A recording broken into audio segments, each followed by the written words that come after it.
Un UFC franchement fun. On a eu du n'importe quoi. On a eu du violent. On a eu du technique. On a eu un peu pour tous les goûts.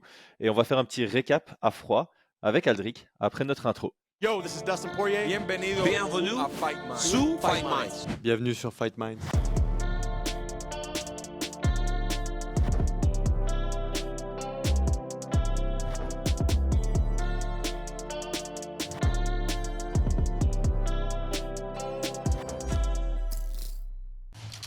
Paris sur le MMA avec Unibet.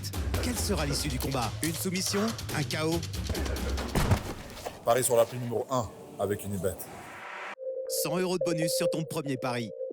Bon, Aldric, je propose que par simplicité, par facilité, on commence par le combat principal.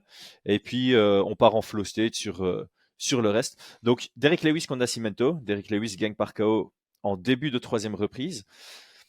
Est-ce qu'il y a quelque chose que tu retiens du combat?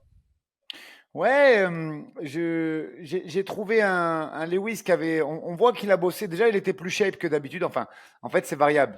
En gros, il fait un combat sur deux, un combat sur trois au niveau de sa shape. Des fois, il est très très gras et puis des fois, il est un peu plus athlétique.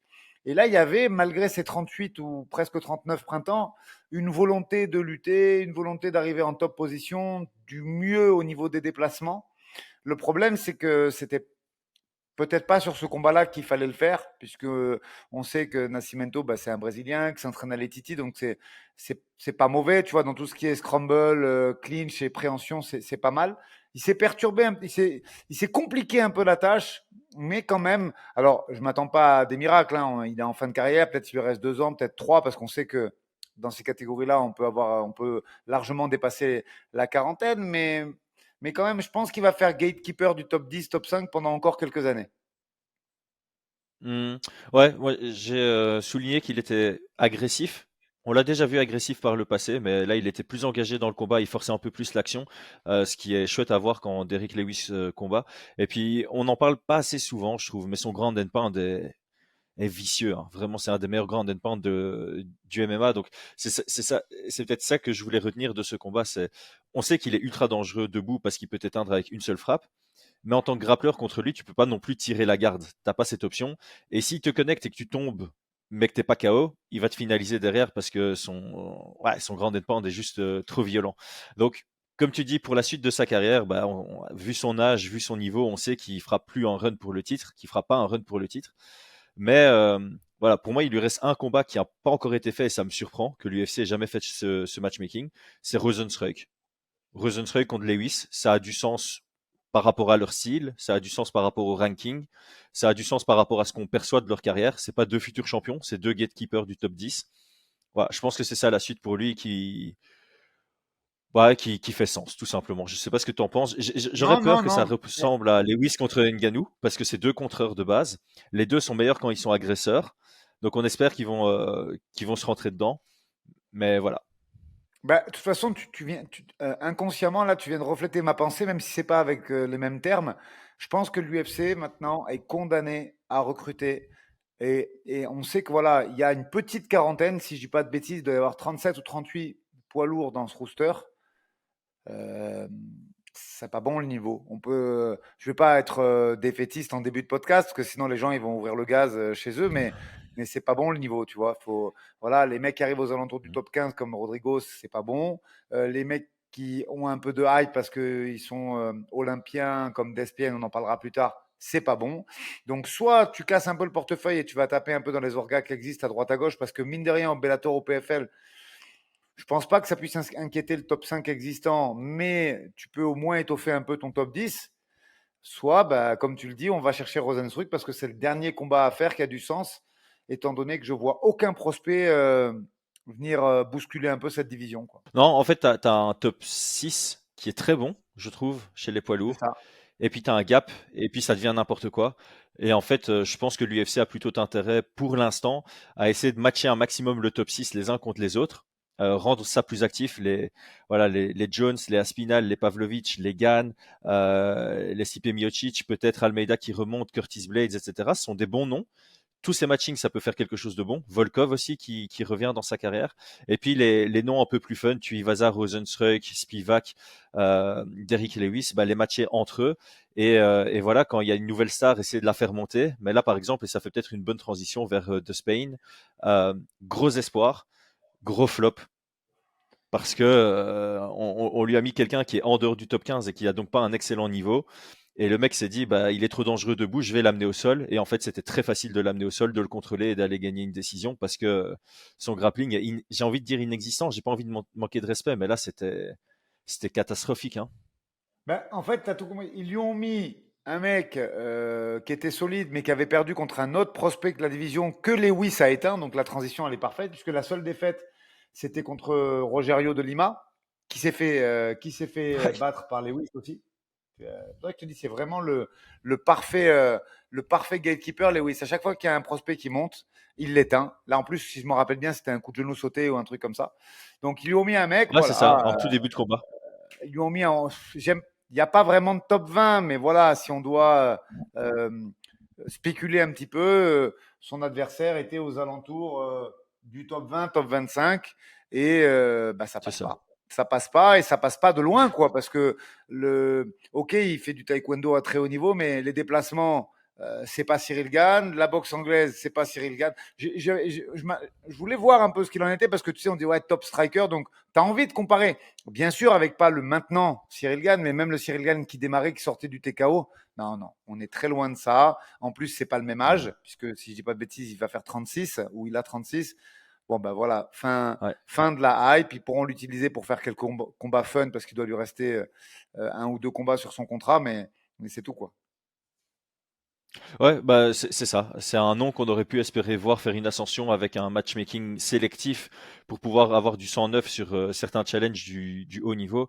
Mais comme tu le dis, c'est même incomparable à ce que Cyril Gane proposait en début de carrière à l'UFC sur les déplacements. Alors je me dis peut-être que c'est un manque de confiance sur son grappling qui fait que son pied-point est moins bon, hein. On en parle souvent quand tu es un très bon striker, tu arrives en MMA, ton striking diminue si t'as pas confiance en ta lutte défensive ou en ce que tu es capable de produire une fois au sol.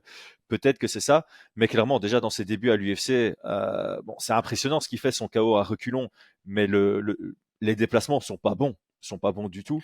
Donc voilà, je pense qu'on va le mettre un peu aux oubliettes parce que comme tu le dis, on pourrait avoir espoir qu'il se réinvente et il revienne très fort, mais on aurait pu avoir cet espoir s'il avait 29, 30, Ouais, 31 c'est ans. ça. À En fait, 36 c'est du ans, gâchis. Je suis d'accord avec toi, c'est du gâchis parce qu'il y a une génétique de dingue, hein. C'est un mec qui fait quasiment 2 mètres ou un peu plus ou à peu près 2 mètres. Il va hyper vite, il est très athlétique. Ses coups de pied, ça monte à une vitesse de Walter ou de middleweight. Mais et là, il y a tout à réapprendre, quoi. Il y a le MMA entier à réapprendre. Il sait pas scrambler, il sait pas faire une demi-garde. L'anglaise, c'est léger. Les déplacements, c'est pas ça. Je pense que c'est mort, moi, hein. Vraiment. mhm.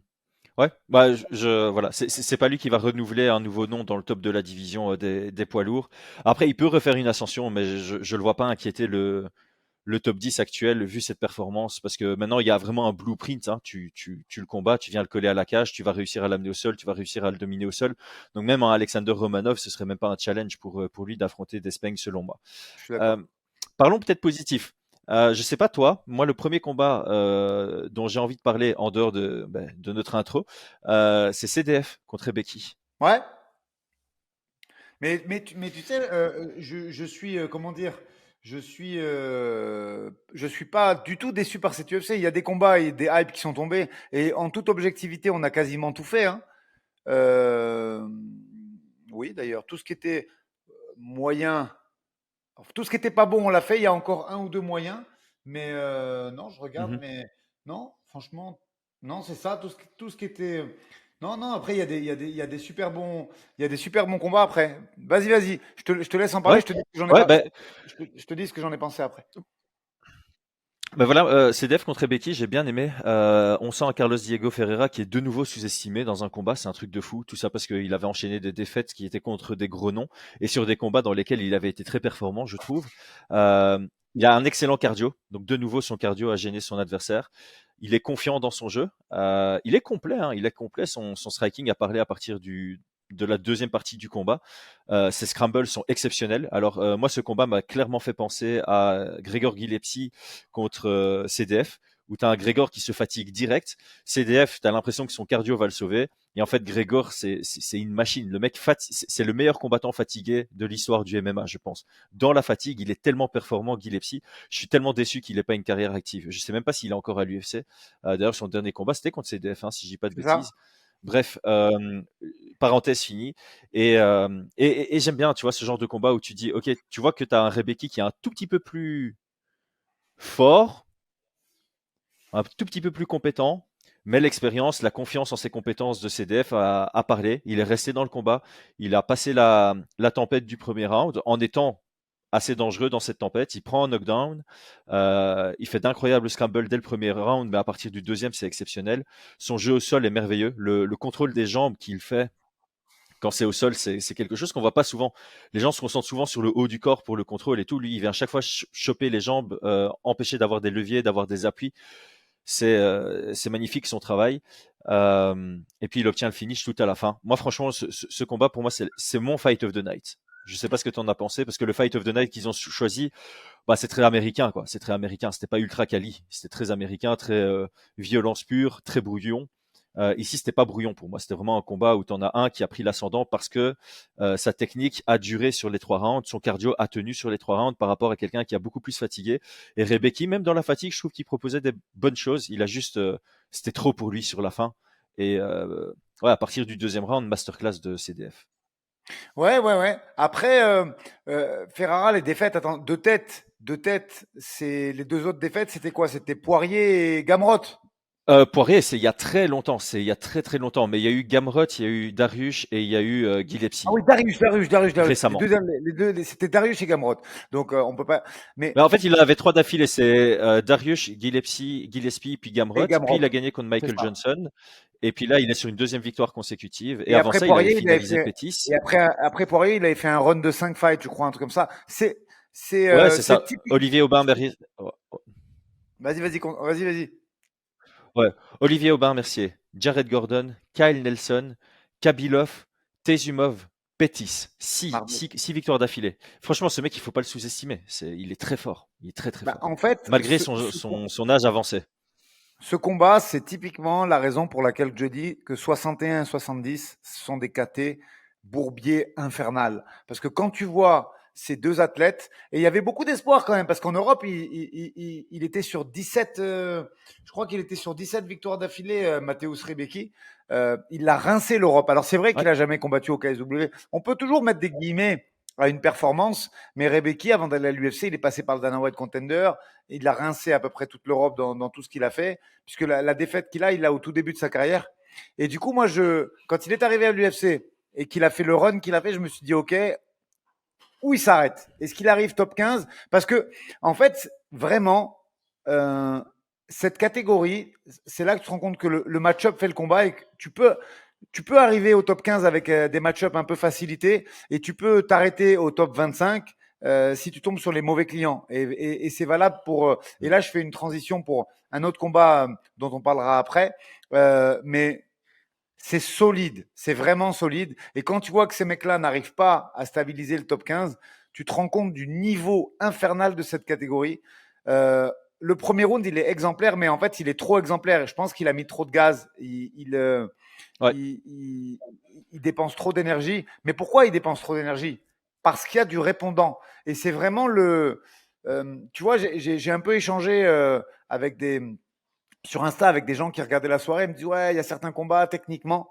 Oui, c'est vrai. Il y a certains combats techniquement mais ce qui m'a le plus frappé, et c'est encore plus valable sur ce combat, c'est le rythme. C'est-à-dire que même des combats qui Oh. techniquement laissaient à désirer, ça a envoyé non-stop pendant 15 minutes et ça n'a pas envoyé des trucs de figuration, ça a envoyé fort et ça remettait. Ouais. Et le premier round est à montrer dans toutes les écoles de MMA.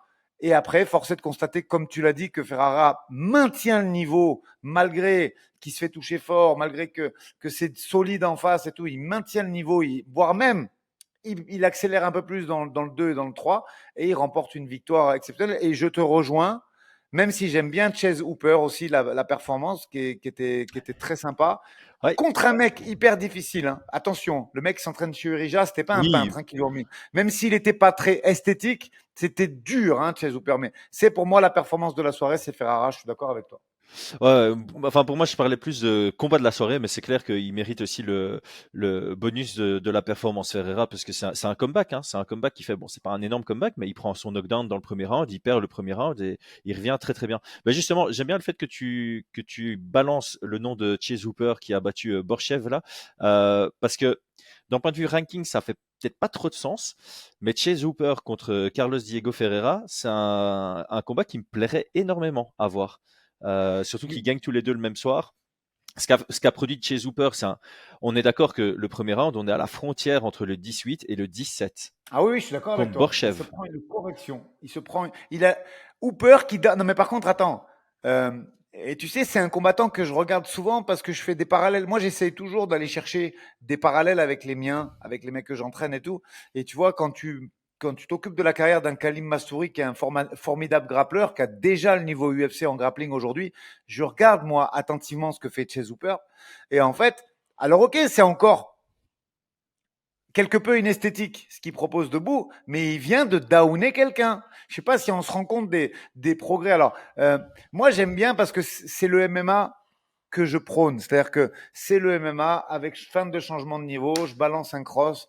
Oui, l'esthétisme n'est pas peut-être encore au niveau, mais il a trouvé les ressources nécessaires en puissance pour faire tomber un mec solide qui avait fait une guerre contre Diakès de folie. Je sais même pas si, tu vois, il a pas pris une victime qu'il a downé. Il a pris un mec très Du tout, solide du tout. et il a, je vais utiliser un terme violé, mais j'aime pas le terme en français, mais voilà, il l'a surclassé dans tous les domaines. Les Ouais. transitions au sol sont exceptionnelles. Les transitions au sol sont exceptionnelles. Chase Hooper est dingue et oui, moi aussi, j'ai envie de le voir s'approcher du top 15. Et je vais même te dire mieux, franchement, avec les bons match-up, il y va. Après, à voir. Contre un mec qui boxe un Mhm. peu solide, tu vois, un Frévola, un mec qui est quand même capable de déployer de la puissance, qu'est-ce que ça donnerait? Mais je pense que tu as raison, il faut y aller step by step. Ferrara, c'est pas Frévola en Ouais. puissance. C'est deux très bons grappleurs. Ça pourrait être un combat et un match-up sympa. Ouais, en fait, le truc, c'est que d'un point de vue ranking, je pense pas que ça ait énormément de chance, de sens. Je crois que Ferreira est au-dessus. Après, ce serait pas déconnant, hein, on a déjà vu bien pire. Et vu ce qu'ils ont tous les deux proposé hier soir, je pense que ça nous offrirait un très beau combat.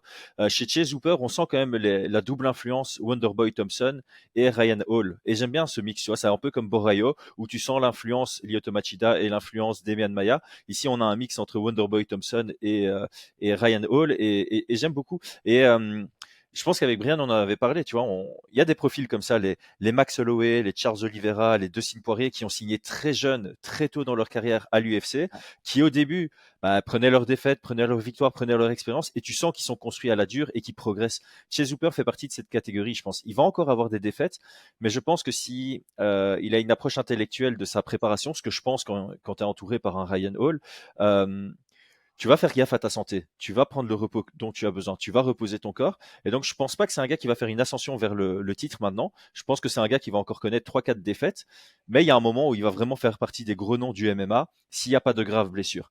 Et, Je te euh, et là, rejoins. je pense qu'il est parti pour faire une ascension sub top 15. Il va peut-être encore avoir une défaite avant d'y rentrer, et puis il va y remonter. Et je pense que ouais, je mets beaucoup d'espoir sur lui. Je mets beaucoup Moi, d'espoir sur lui. 24 Il, ans. il est encore très 24 jeune, hein. ans. 24 24 ans. ans, Oh, puis... niveau de grappling colossal. Je rappelle pour ceux qui ont envie de voir que ceux qui ont envie de s'en persuader, la split qu'il fait avec Aljamain Sterling sur un gala de grappling.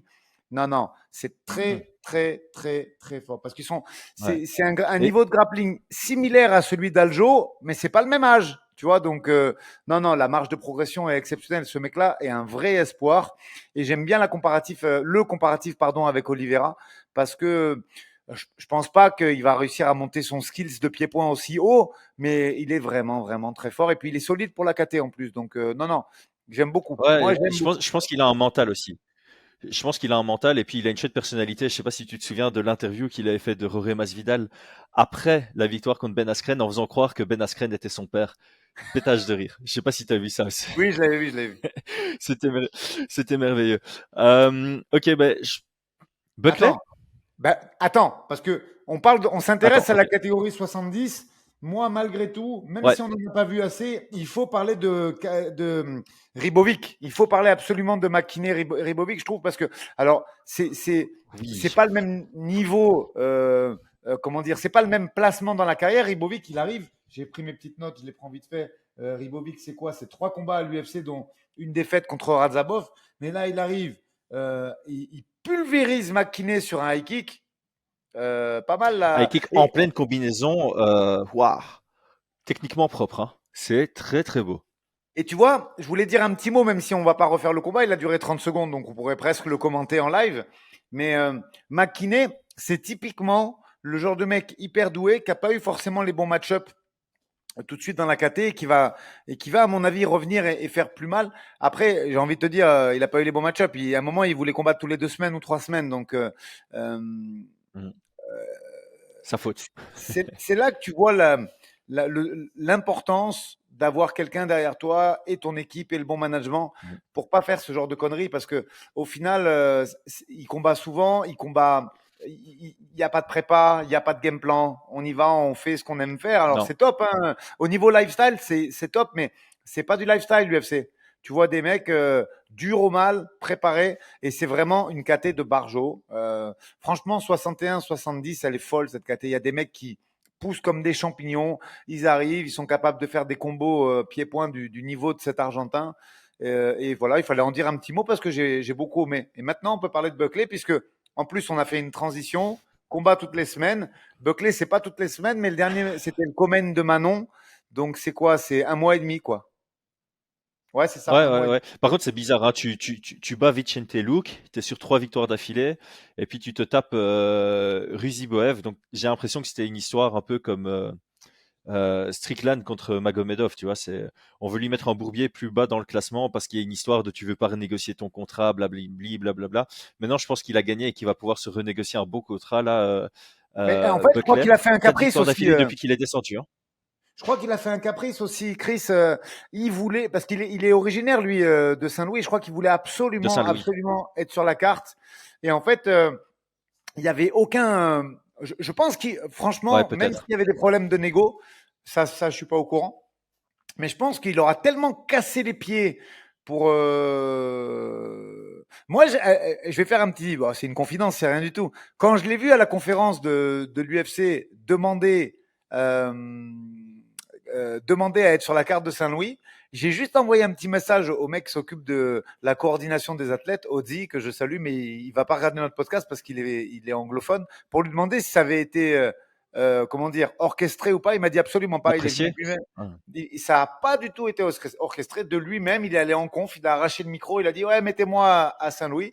Donc tu vois un peu que le mec est vraiment barjot. Et je pense vraiment qu'il lui destinait un athlète plus haut classé, mais qu'il a tellement dû leur casser les pieds pour être sur cette carte qu'ils ont dit, ils ont dit bah, allez, vas-y, prends-le. Cela étant, moi j'ai trouvé meilleur la performance, alors je vais écorcher le prénom de Nursultan, que de Luque. Hein. Ouais. Ouais, Luque, c'était dégueulasse. Je suis désolé. J'aime beaucoup Luque en plus. C'était dégueulasse. Luque, c'était dégueulasse. T'avais l'impression qu'il voulait pas être dans cette cage et qu'il Ouais. a abandonné. Ici, t'avais ouais, Nursultan, Nursultan. Ruziboev. Il voulait être là. Il est tombé sur plus fort, tout simplement. Il fait pas un mauvais combat en soi. Mais Buckley en welterweight, c'est un vrai top 15 et je pense qu'il va monter dans le top 10. Son prochain combat, ça doit être un top 15, hein. Ouais, là, il faut le Euh, mettre. Et tu Là, sais quoi? il était Mike, classé quoi? Il était classé 13 là, non? C'est ça? Je crois qu'il est 13. Il faut que je vérifie. Mea culpa si je dis une bêtise, mais je crois 11, qu'il est 13 ou 11. Ah bah 11. tu vois, autant pour moi. Autant pour moi. Ouais, ouais, Euh, ouais. Là, il faut lui mettre un Gilbert challenge. Burns. Ben oui, pourquoi pas. Il faut lui mettre un challenge parce que moi, je pense que en fight IQ, c'est un petit peu limité dans la mesure où tu as vu, il fait des choix un peu bizarres. Il est prêt à concéder des coups de genoux Mhm. sautés pour faire un takedown et tout. Après, je te cache pas que je pensais vraiment que c'était un bourbier. Moi, Ruzi Boef, je l'avais vu au Brave contre Ibra Mané et puis je l'ai suivi du coup après. il est très puissant pour la KT, vraiment. C'est des mecs, Mhm. tu te demandes, il Et est grand. grand. Ouais, c'est ça. Et mais tu sais, il y a la taille. Et des fois, en étant grand, il y a un déficit de puissance qui se fait, qui peut se créer. Là, c'est pas le cas. Il est grand et il est dur, tu vois, en lutte et tout. C'était un bourg pour moi, vu le style de Buckley, qui est quand même hyper athlétique, mais quand même pas très grand pour un Walter. C'était un bourbier. Et je trouve qu'il l'a fort bien négocié, son bourbier. Sincèrement, je trouve il a pris des risques. À très haut niveau, je m'interroge pour voir si ça passe. Après, quand je vois la presta qu'il a fait contre Nassour, malgré tout, je pense qu'il a la tête dure. Et Mhm. tant que son menton ne le lâche pas, c'est un mec qui peut être vraiment très dangereux, hein. Vraiment très dangereux, Buckley. Ouais, ouais. Bah, en fait, c'était tombé contre Kevin Holland et ça montrait peut-être ses limites. D'ailleurs, c'est un rematch qui pourrait avoir lieu d'ici peu. Mais honnêtement, Burns contre Buckley à l'UFC Paris, dites-moi ce que vous en pensez en commentaire. Mais en termes de combat international, ça peut vraiment faire plaisir parce que aujourd'hui, les gens, bon, il y a eu les petits trucs avec Nassourdine Imavov, mais j'ai l'impression, en tout cas sur Twitter, que la communauté francophone apprécie la personnalité de Buckley. Il y a encore de nouveau eu un petit truc marrant où tu as un Uzbek qui lui montre son compte en banque et il a une réaction assez démonstrative. Ouais, moi ça me plairait comme combat international pour l'UFC Paris en carte principale d'ouverture ou un truc comme ça. Qu'est-ce qu'on a d'autre? Qu'est-ce qu'on a d'autre? Alors Bah, attends. on a les combats fun un peu n'importe quoi. Caceres contre Woodson et Waters contre Goff. Ben justement, Je pense qu'on peut les mettre dans la même catégorie. Caceres Woodson, ben c'est ce que je te disais, tu vois, c'est des grands gabarits. Enfin surtout Woodson, même si Caceres c'est pas petit pour la KT, ça fait partie des combats où je te mettais l'anecdote tout à l'heure où en échangeant avec les gens sur Instagram, ils m'ont dit ouais c'est pas bon le niveau, c'est dégueulasse. Alors je réponds un oui mais, c'est-à-dire que il y a effectivement un petit déficit technique, mais c'est même pas un déficit technique, c'est le style. Le style est pas très beau, c'est des crosses un peu avec le coude relevé, c'est pas très académique, mais pour les gens qui ont crié un peu au scandale en disant c'est n'importe quoi, je te rejoins, attention, Chris, hein, mais intéressez-vous, regardez le combat en vous intéressant aux frappes effectives par minute et pas à l'esthétisme. C'est chiant parce que quand tu regardes un combat, Ouais. on est quand même avant d'être des analystes et des comment dire et des podcasteurs, on est des amoureux de ce sport. Donc quand ça pique les yeux, ça pique les yeux, hein. On fait comme ça Mhm. et on a les yeux qui piquent. Mais si tu regardes le combat en t'intéressant au rythme, ben c'est là que tu te rends compte que l'IFC, c'est une autre planète et que tu as des athlètes qui sont peut-être bien plus propres techniquement, mais qui se feraient rincer, et je pèse pas mes mots, je dis vraiment rincer, par ces deux athlètes parce que quand même, le rythme était très important. Ben, en fait, on le dit souvent sur Fight Minds, hein. D'abord l'efficacité et puis l'esthétique ou la propreté technique, la finesse technique, peu importe comment on veut le phraser.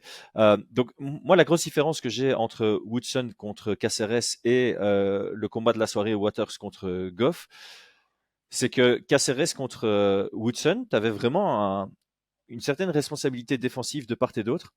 Donc j'ai trouvé le combat plus intéressant. Comme tu dis, ça peut paraître brouillon, mais ça restait dans l'efficacité, dans la recherche de toucher, dans la recherche de gérer le combat, dans la recherche de changer le rythme, de prendre la main Ah, mise sur le rythme. Donc c'était pas si brouillon que ça, c'était brouillon techniquement, mais comme tu l'as dit, il y avait une efficacité et puis il y avait les compétences invisibles qui étaient en place, les déplacements, voilà, la recherche défensive, la recherche d'accélérer sur les moments creux, etc. Donc à ce niveau-là, j'ai vraiment bien apprécié le combat. Du côté Waters contre Goff, j'ai apprécié parce que c'était juste n'importe quoi. Ça, c'était typiquement n'importe quoi. J'ai apprécié pour ça. Mais par contre, défensivement, c'était pas intéressant. Il n'y avait pas de gestion de l'espace, il n'y avait pas de volonté de mettre de la pression, il y avait juste la volonté de mettre du volume. Et dans ce combat-là, ouais, il y a des trucs intéressants du côté de Waters qui fait un peu la semi-shield en étant grand, il montre son genou dans l'axe, c'est très dangereux. Donc il y a des choses intéressantes, mais j'ai trouvé ça beaucoup plus brouillon. Je comprends que ce soit Fight of the Night pour plaire au public américain, mais pour moi, il y avait d'autres combats qui non, étaient non, beaucoup je plus suis d'accord avec toi. agréables à regarder parce que ça mettait la technique, la gestion du combat plus en avant, notamment Woodson contre Caceres. Mais voilà, la raison pour laquelle je voulais mettre les deux combats dans la même catégorie, c'est parce que intensité, violence, volume, etc., etc. Mais on sent quand même que tu en as deux, donc Caceres et Woodson, qui sont entrés top 15 de leur division, et Goff contre Waters, qui sont plus entrés UFC en termes de niveau. Alors les deux peuvent progresser, je dis pas ça, mais il y avait voilà, si tu regardes les combats côte à côte, je pense qu'il y a quand même une distinction de niveau entre les deux. Enfin, Moi, entre j'ai les quatre, du pensé, coup. je te dis la vérité, en regardant Trey Waters, Billy Goff, j'ai pensé à Kevin Jousset, en fait, tout simplement parce que c'est la même KT. Et je me suis Hmm. dit, mais qu'est-ce qu'il leur fait? C'est juste. Et j'ai souvent cette pensée, tu vois. C'est là que tu te rends compte que. Alors attention, je parle de Kevin, parce que souvent on dit, on regarde un combat, on voit que c'est pas très beau techniquement, et on dit, mais attends, l'athlète de mon club, il lui roule dessus. Non, l'athlète de ton club, il fait peut-être Mhm. un meilleur shadow, mais c'est vrai que c'était un combat violent et engagé en termes de rythme. Mais tu as raison, Ouais. je pense que c'est vraiment le. Je sais plus exactement combien en Walter. Je crois qu'il y en a quand même une soixantaine de Walter signés à l'UFC. La dernière fois qu'on avait fait le petit tableau là sur le Komen de Dana, c'était 64. Ça a peut-être changé. Hein. Ça monte, ça vient, ça signe, ça repart. Je crois qu'il y en avait une soixantaine. Mais c'est vrai, voilà, que là, on se situe plus vers le 60, voire 50, que vers le top 20. C'était violent, c'était intensif, mais c'était pas beau à regarder. Effectivement, la responsabilité. Enfin, c'était pas beau à regarder. En fait, je me trompe parce que c'est moi qui ai tort. Les gens, le public primaire, c'est ça qu'il veut voir en fait. Je me suis rendu compte de Ouais, ça. ouais. Tu vois. Et puis, Vas-y, vas-y.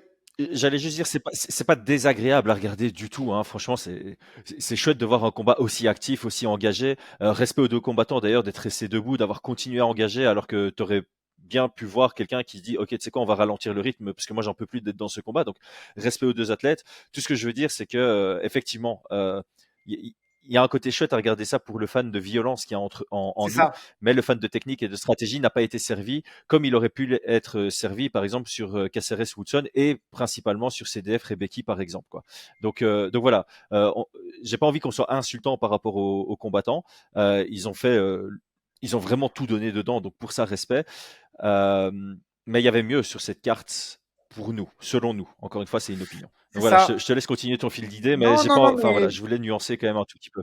Mais en fait, tu as raison, mais c'est important de le dire. Des fois, moi-même, je me rends compte que je suis en décalage parce que, tiens, je vais mettre une petite touche sur le MMA féminin parce que sinon, c'est pas, sinon, je vais pas me, ils vont dire, ouais, mais c'est pas Aldrich. Moi, j'ai préféré regarder un Véronica Hardy, Gigi Aldrich que ce combat-là. Alors, les gens vont dire, mais t'es complètement fou. Ben non, je suis pas fou, mais moi, j'aime les déplacements, la responsabilité défensive, la recherche de changement de niveau, les game plans, en fait.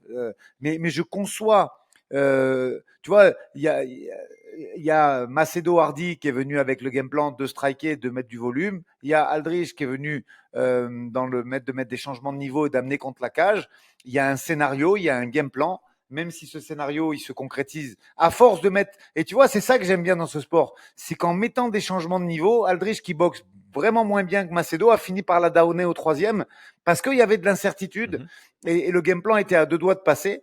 Et moi, c'est le MMA que je prône, c'est le MMA que j'aime, c'est celui-là que j'aime regarder.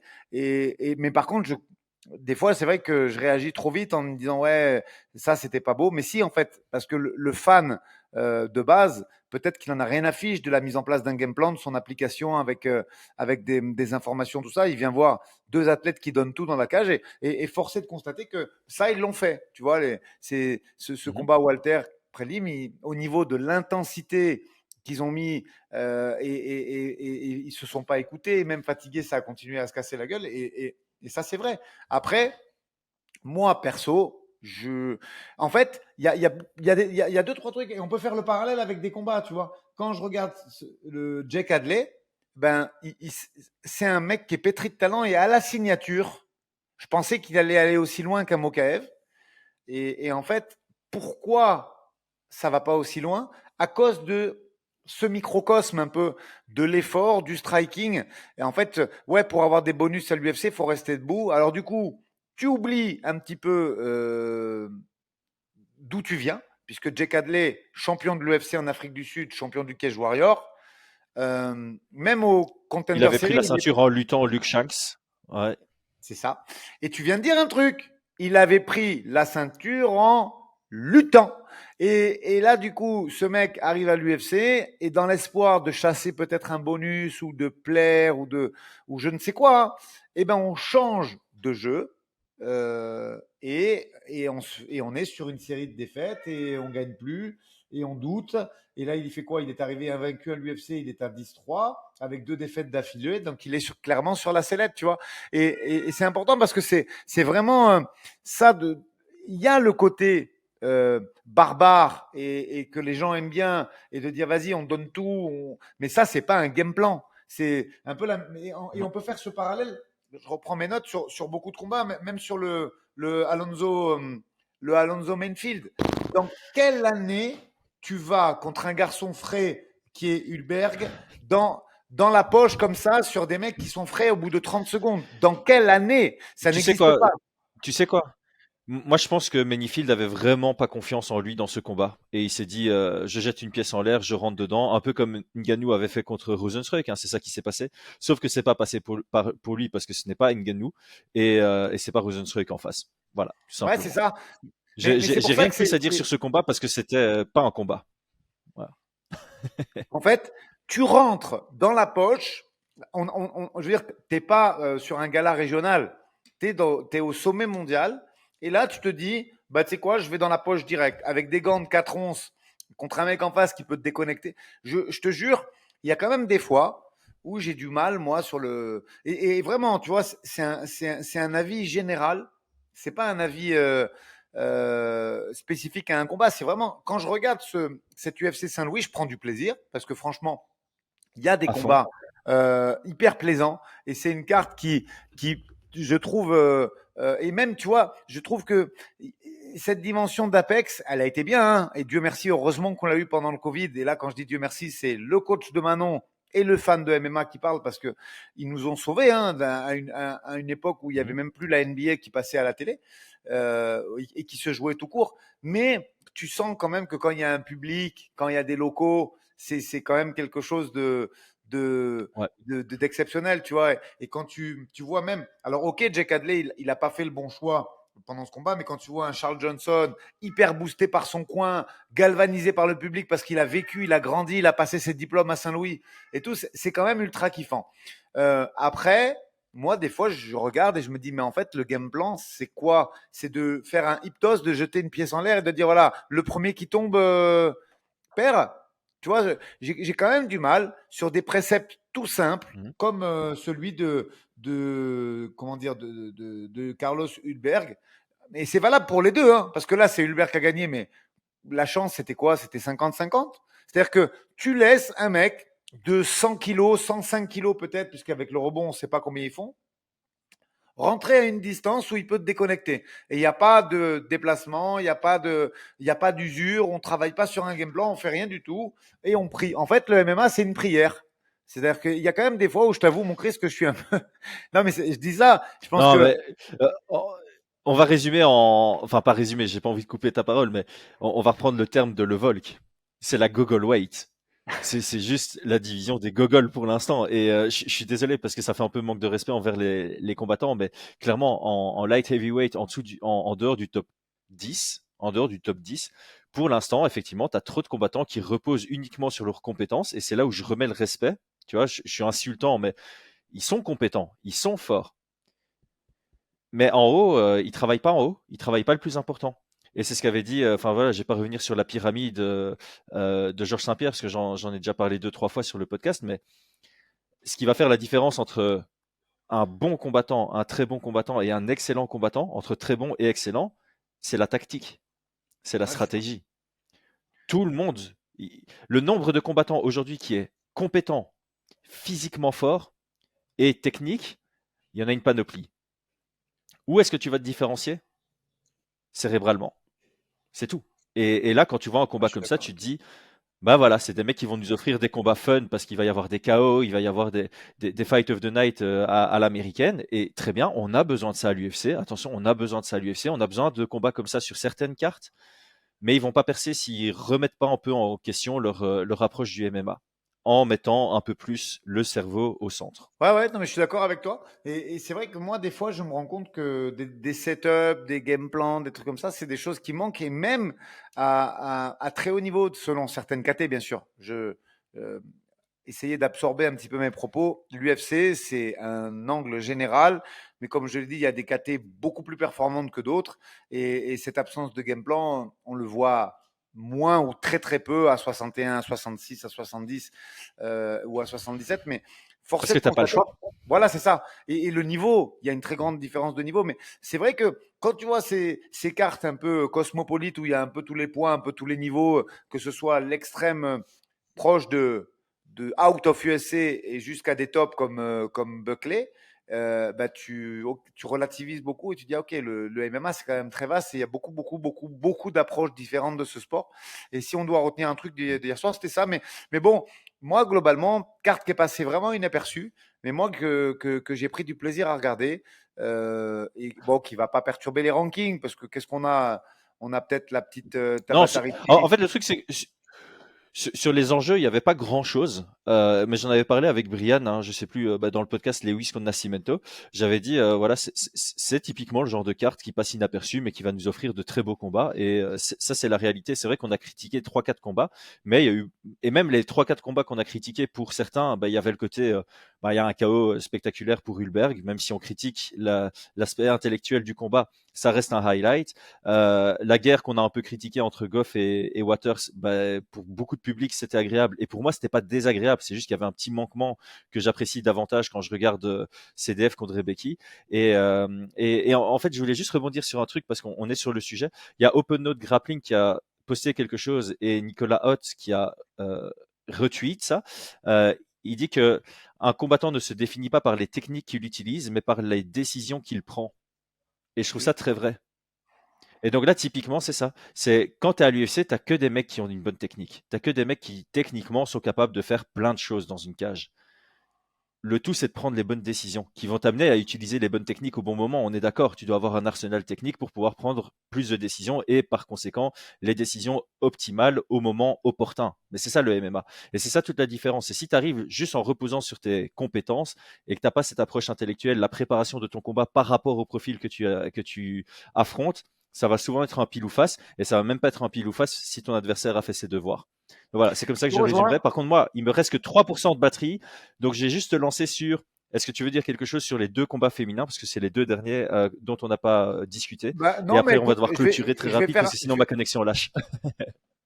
On va pas lâcher ta connexion. Rapidement, ben, Véronica Hardy, l'épouse de Dan, ex-Macedo, qui va sûrement se rapprocher du top 15 puisqu'elle bat Gigi Aldrich. Très serré, elle se fait downer à la fin, mais un combat extrêmement technique. Tabata Ricci, que Manon avait battu lors de son deuxième combat, se va passer dans le top 10. C'est pas se rapproche, c'est va rentrer dans le top 10 des 52 puisqu'elle bat Tessia Torres, enfin Tessia Pennington, ex Tessia Torres. Et puis voilà, c'est des combats qui influaient sur le ranking. De toute façon, il n'y avait pas 1000 combats qui influaient sur le ranking. Voilà, Derek Lewis va repasser dans le top 10. Tabata Ricci va passer dans le top 10. Veronica Hardy va se rapprocher du top 15. Et quoi d'autre. Et Buckley va, je pense, passer dans le top 10 de la KT. Si on veut faire une synthèse assez rapide de cette UFC avant que ta batterie lâche, ben voilà, elle est faite. Et si c'est pas CDF contre Hooper, j'aimerais bien CDF contre Bobby Green. Ça peut être sympa. Ouais, Voilà, on clôture là-dessus. Merci à tous d'avoir suivi jusque maintenant. Aldric, un tout grand merci. C'est la fête des mères aujourd'hui. Je pense que toi, tu vas chez ta maman avec Manon ou sa ouais, maman. la Moi, mienne. je suis là chez la mère de ma femme. Je me suis isolé pour faire ce podcast. Comme quoi, on est dédié, on est déterminé à Fight Minds. Allez, ciao, ciao tout le monde. Salut.